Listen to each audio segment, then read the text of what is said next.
How's it going, everybody? Source here. As you may have noticed, my speech is not going to match up with the portrait of me in the video, and that's because I've lost the audio file in my rush to test out new weapons, see the changes in weapon arts. With patch 1.04.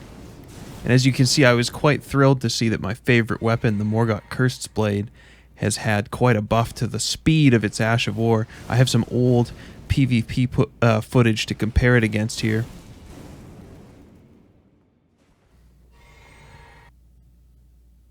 And you can see just how much slower it was. And to be honest, I still liked this weapon. It's very long. I like the curved Greatsword moveset. But, you know, given that I could never change the Ash of War, it's nice to see a buff. It makes it a more viable weapon, because I think most people rightly saw it as sort of inferior to the Bloodhound's Fang. It's still admittedly not all that fast, but I wonder now if it might be usable in roll catch situations. Who knows? There might be creative ways to advance the weapon now that the art comes out a bit faster. It's pretty powerful when it hits, so I was quite glad about that. And in 1.04, there seemed to be quite a number of Ash of War improvements, especially with respect to speed. Later on, I'll show off the Royal Greatsword Wolf's Assault, which was very cool, but also very slow, and it was a disappointment in my eyes for one of the coolest looking weapons in the game. So I'm glad to see that buff. At this point in the video, I was noticing one of the other major changes, which is that guarded damage negation or physical block percentage on greatswords and larger weapons has been increased. And this was tried actually in the original beta of the game. So I came into the game expecting for high physical negation on most weapons so that I could try playing the game two-handing but with the ability to block. Now I remember, because it's my favorite weapon, that the Morgott's Cursed Sword had 44% physical damage negation. It's a thin little sword. Of course it would have that. It's up to 55, so that's an 11% increase, and the guard boost, I believe, is much higher than it was. I'm showing off the Keen Claymore with 65% physical block and a guard boost of 45, which I think I'll check in a minute here, has caught it up to the buckler. And I remember thinking, because sometimes you want to parry, so you equip the buckler, and so I was looking and I thought, why is this tiny little shield so much better, 15 points better or whatever it was, in terms of guard boost compared to this big sword? Isn't a natural part of sword play blocking and deflecting blows?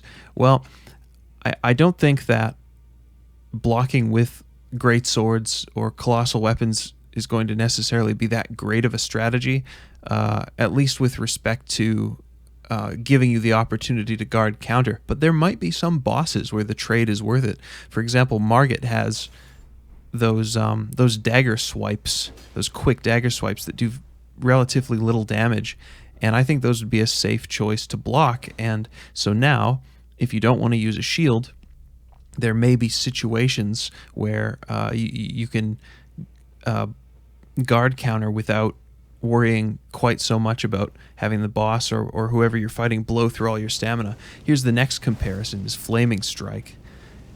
And it's been buffed. The distance of the step is much further. And once again, I have some old unused footage. I was putting together an Ash of War video, and so I tried to demonstrate Flaming Strike. I get poked a few times here. But look just how short the step used to be. I didn't realize quite how stubby of a movement it was, and it's quite a big step now. So it's nice that they buffed one of the stronger weapon arts, I guess, and so I contrast it next here with Lightning Strike, which I thought was a pretty terrible weapon art. I don't know if the Ash is all that much better. It looks like you might be able to hit someone with it now, because it's...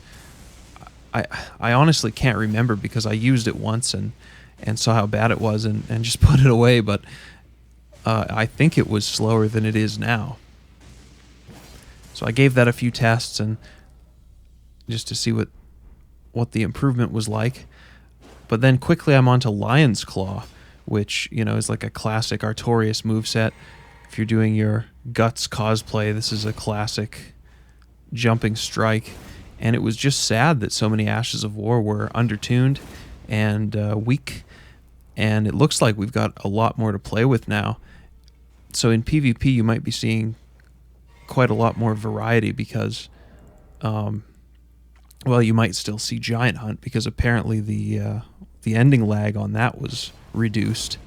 So no comment there. It's just that as long as everything else catches up to it, I think a lot of people will be happy to be able to experiment.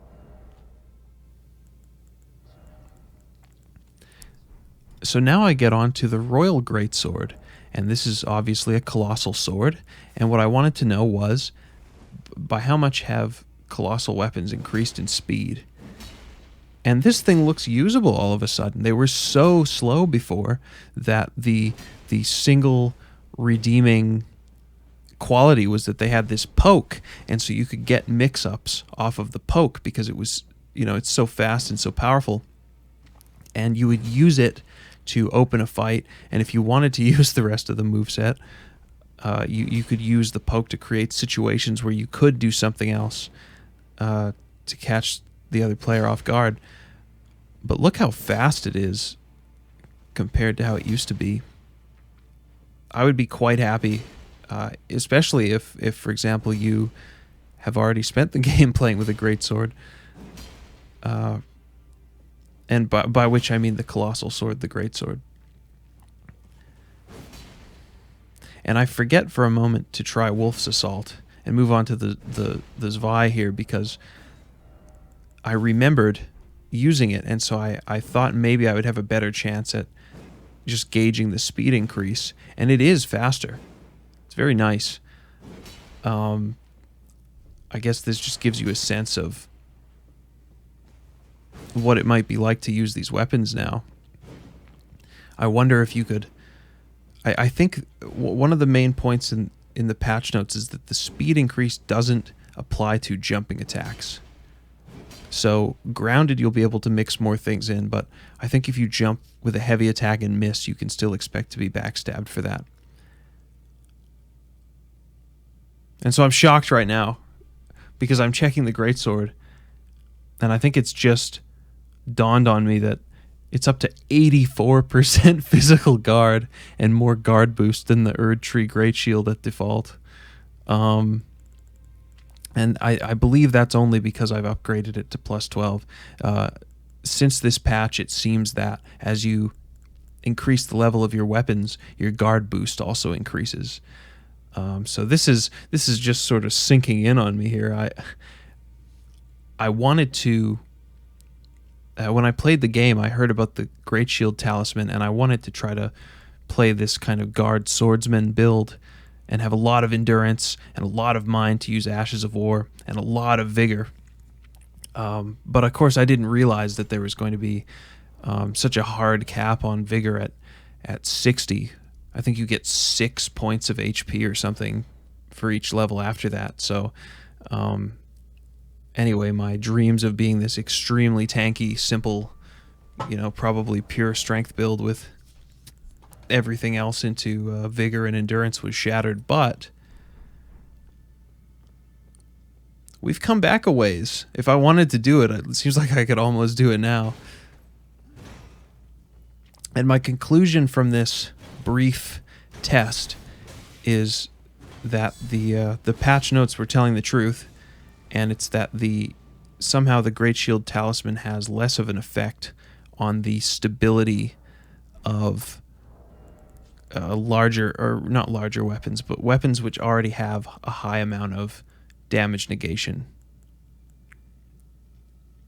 And so you can't turn the Greatsword into a fingerprint shield. So I don't know actually if it's affected Great Shields. I just don't use them. It totally slipped my mind. But what I believe I observed in this test here was that, you see for yourself here, I don't think the Great Shield Talisman made very much difference at all.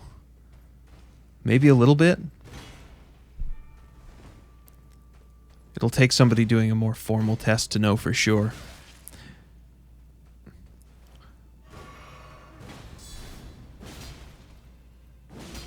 But yes, as you can see,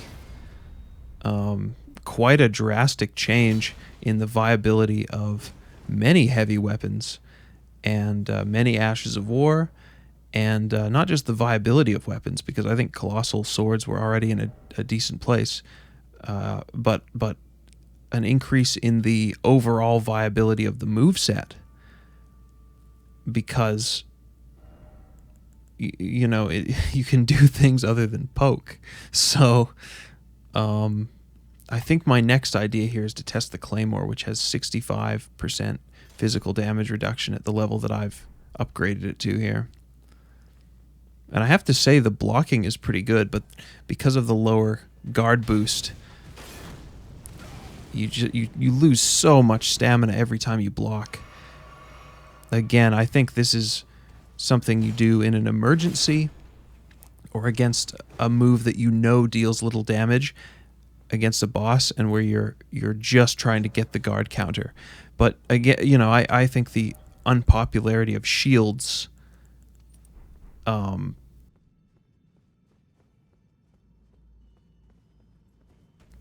maybe I try a guard counter here. No, I'm getting run over.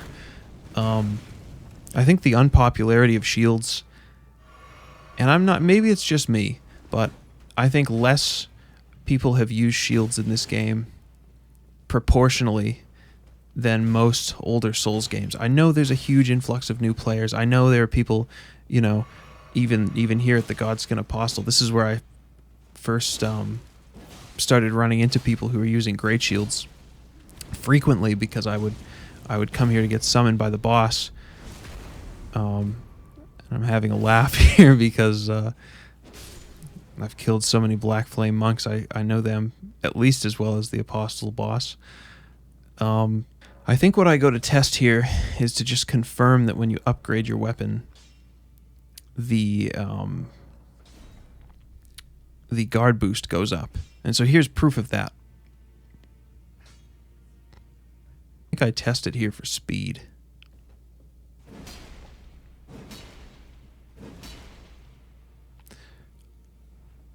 So it swings around decently, and it, you know, unfortunately it doesn't look that much bigger than a normal greatsword or a curved greatsword. It's very stylish. It seems usable now. But of course I ask myself, what's the weapon art like?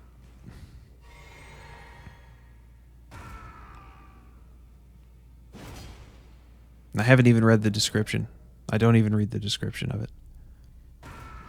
Sort of a cool art, now that I look at it.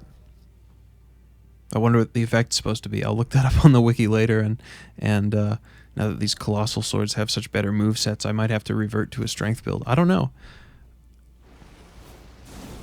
See, I was thinking about it. I had to remind myself of how good my Morgott's Cursed Blade was.